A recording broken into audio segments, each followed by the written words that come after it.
रूस ने corona vaccine बनाने का दावा किया है। रूस की प्लानिंग है कि वैक्सीन को इसी हफ्ते रजिस्टर करें। यह दुनिया की पहली ऐसी कोरोना वैक्सीन होगी जिसे रेगुलेटरी अप्रूवल मिलेगा।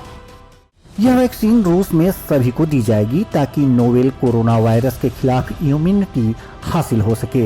रूस इस वैक्सीन से किसी तरह के नुकसान के संकेत नहीं मिले हैं। इस वैक्सीन का बड़े पैमाने पर उत्पादन सितंबर से शुरू हो सकता है। अक्टूबर से पूरे देश में सबको टीका लगाने की कवायद शुरू कर दी जाएगी। मॉस्को के गामलिया रिसर्च इंस्टीट्यूट की बनाई इस वैक्सीन को एडेनो वायरस के आधार पर बनाए गए पार्टिकल्स को यूज करके बनाया गया है। यहाँ के प्रमुख अलेक्जेंडर गिट्सबर्ग ने कहा है, आमतौर पर वैक्सीनेशन के बाद व्यक्ति को हल्का बुखार, थकान या कुछ वक्त के लिए शरीर में टूटन का एहसास होता है। इस वैक्सीन के लगने के बाद हमारे इम्यून सिस्टम को काफी तेजी मिलेगी। वैक्सीन की डोज से प्राकृतिक रूप से हल्का बुखार हो सकता है, लेकिन परेशानी की बात नहीं है। पैरासीटामोल की टैबलेट से बुखार में राहत मिल सकती है। गमलेया इंस्टीट्यूट के प्रमुख अलेक्जेंडर गिट्सबर्ग और वैक्सीन डेवलपमेंट में शामिल लोगों ने खुद को वैक्सीन की डोज दी है।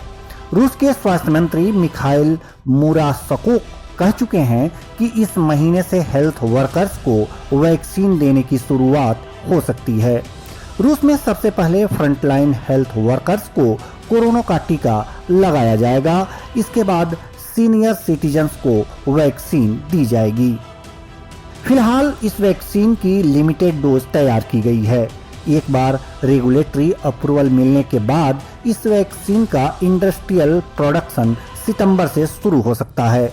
रूस ने कहा है कि वह अक्टूबर से देश भर में टीका लगाने की शुरुआत कर सकता है। रूस ने दुनिया भर में वैक्सीन सप्लाई करने की बात तो कही है, मगर कई देश अभी इसे लेकर हिचक रहे हैं। पश्चिमी देशों समेत वर्ल्ड हेल्थ ऑर्गेनाइजेशन ने चिंता जताई है कि बिना पर्याप्त डेटा के वैक्सीन सप्लाई करना ठीक नहीं होगा। यूनाइटेड किंगडम ने साफ कहा है कि वह अपने नागरिकों को रूसी वैक्सीन की डोज नहीं देगा। ऐसे में हो सकता है कि शुरुआती दौर में वैक्सीन दूसरे देशों को न भेजी जाए। रूस की आम जनता पर वैक्सीन का असर देखने के बाद बाकी देश इस पर कोई फैसला कर सकते हैं। रूस में यह वैक्सीन फ्री ऑफ कॉस्ट उपलब्ध होगी। इस पर आने वाली लागत को देश के बजट से पूरा किया जाएगा। बाकी देशों के लिए कीमत का खुलासा अभी नहीं किया गया है। Special desk IBN Bharat.